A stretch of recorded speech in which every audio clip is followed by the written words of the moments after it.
Thank you, Snoop. Really appreciate that. Oh yeah. Ladies and gentlemen, today is an episode that I am going to film my top 5 pet peeves. People know me as a happy-go-lucky person. I don't really complain about my pet peeves like that. But today will be the day that I'm going to bring that to you. So let's go.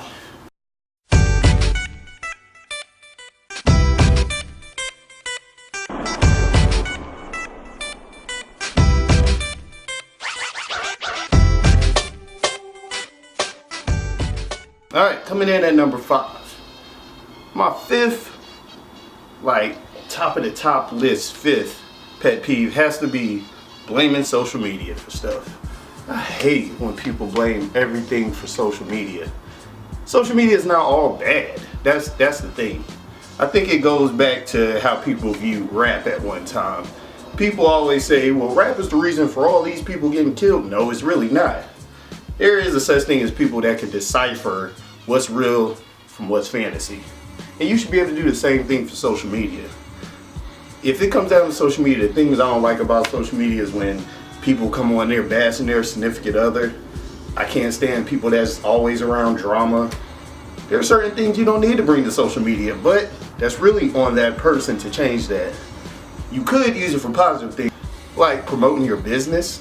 Promoting your business is smart. I mean, come on now. A way to build your brand in which you're trying to, make yourself known, trying to sell a product. No matter what it is, use social media the way that you're supposed to use it, opposed to using it for dumb stuff, And I think social media is probably one of the best things to happen to the internet. You find out things quicker. You can't just go around blaming all social media. If you're not one of the people that want to be on social media like that, it's always a way to deactivate it. If you have people on your timeline that just always bring it down, you can unfollow them, you can unfriend them, and in most of the websites, you can mute them. So, really, if your social media is bad, or if you feel like you're too mature for social media, that's good, but trust me, I don't want to hear it. Number 4, rude customer service. This goes both ways.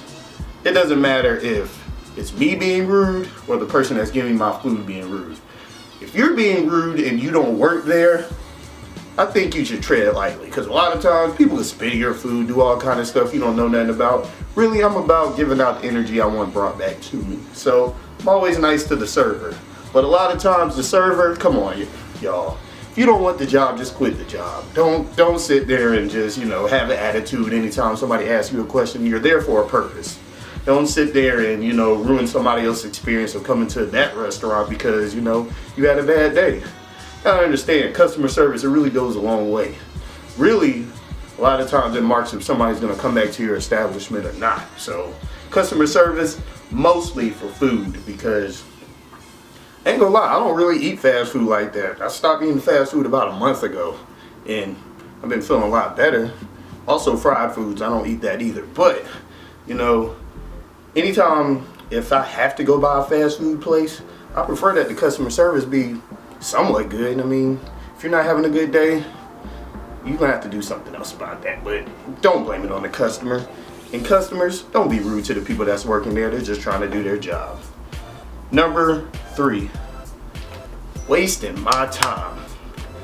I know wasting my time should be number 1, but wasting my time in general is just one thing I don't try to set myself up for. So I'm quick to say no if I don't want to do it. I don't just say yes to be nice. So, one thing about me, if my time is wasted, you're going to get an attitude out of me. And that attitude is not going to go away until, I'm in my comfort space again.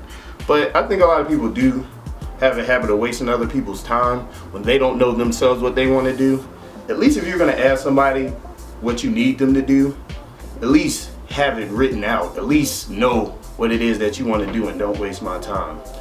Also, when it comes to wasting my time, if you know that I'm chilling, I have a day off, don't ask me to do nothing for you, Throughout the week, that's when, I'm really open to doing things, after work, before work, on the way here, on the way there. But on the weekends, don't bother me. No matter if it's my job, it doesn't matter if it's a family member. Don't bother me, dog. Text me. You can ask me. If I say no, just no. It's because I felt like it. So, number 3, don't waste my time. And please, don't be out there wasting other people's time too, especially if you're in a relationship. Number 2, I cannot stand for the life of me ungrateful people. Number 2 is ungrateful people. And when I look at ungrateful people, they come in all kind of sizes, shapes, and forms. Ungrateful people don't really know that they're being ungrateful a lot of times.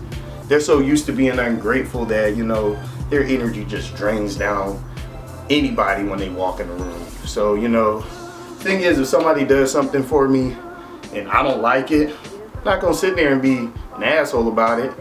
Just be grateful that a person thinks about you in certain situations and move on from it, I think more than anything, you can see the genuineness in somebody when, they give you something out the blue. But if you don't like it, you don't have to be a total asshole about it. If you have done something for somebody, I'm not the kind of person that's going to throw it in your face over and over that I did something for you. But at the same time, if you bring up what I brought for you and you make it seem like it's a small situation, just know I'm not going to do nothing for you again. Because there's a lot of people out here that are ungrateful for, what they have, don't really look at the bigger picture. They just want to complain all the time. And really, if you're a person that want to be sane, stay away from things like that. Ungrateful people that, you can't take nowhere because they're going to always be ungrateful for something. So be sure to eliminate those kind of people out your circle. And number 1, generational talk. I cannot stand for the life of me when people say kids of these generations, adults of this generation this, generation that. Shut up, y'all. You don't know what you're talking about when you keep bringing up generations, because previous generations are always going to get scrutinized by the generation that came before them. That's just the thing. But the thing is, a lot of people think it's fact all the time. There's something I see too much of on social media. This generation doesn't know how to love. This generation doesn't know how to do this. This generation. Y'all overblowing it. And the thing is, I think a lot of times adults, they get to a certain age where they think they have everything figured out. The thing is, I know it's me as being 29. I've made mistakes in my early 20s that I had to grow from. It's not that you turn 18 and everything just starts clicking. It doesn't matter what it is. It could be music. Dog, trust me. I'm a kid that grew up in the 90s. There's people that were older than me just criticizing and saying it's trash, it's this, it's that. Grew up mainly around the 2000s, where a lot of the snapping and all that is really frowned upon. Dog, it doesn't matter. Every generation is going to be hated upon for everything. It doesn't matter, but you got to open your brain and understand that times are changing as we grow. And things are not going to always want to be in your favor because you're growing older. And a lot of things are not really intended for you. So, I say a lot of times, instead of bashing it, try to learn about it. Try to really do some research and figure out, what it is that you don't like about it. But when it comes to generations, older generations, calm down. Nobody really wants to hear a bitter person all the time. Y'all wonder why your kids don't want to go to you about anything. Like, bro, stop the generational talk. Stop thinking that you didn't do anything when you were at a younger age and, you tell your kids one story. They go around, their aunts, uncles, grandma, grandpas, and they get told a different story. Like, bro, nobody's perfect, man. The point that we living in life is to grow. It's not to be putting yourself in a box, So, y'all, that's been my top 5. I hope you enjoyed the episode about us. I know I took an L this week, but your boy's gonna be back. I can't be taking 3 L's in a row.